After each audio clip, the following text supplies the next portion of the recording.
When a cold front comes through, one thing we typically feel is a drop in temperature. But what exactly is happening in the atmosphere? Let's separate the facts from fiction.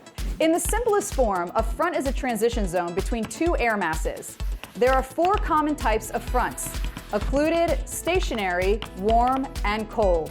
For this experiment, we're focusing on the last one, a good old-fashioned cold front.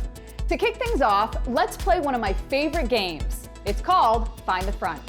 A few of the basic weather observations that can help you identify a cold front on a map are big temperature drops, a large dip in the dew points, and wind shifting from southwest to northwest.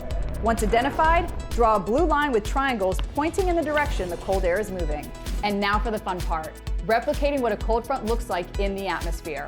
Grab a rectangular container with lukewarm water, red food coloring, and ice dyed blue. Drop a few ice cubes on one side of the container, and then add a few drops of red food dye on the other. Watch how that cold, heavier, dense water undercuts the warmer, more buoyant water. You can actually see the shape of the cold front.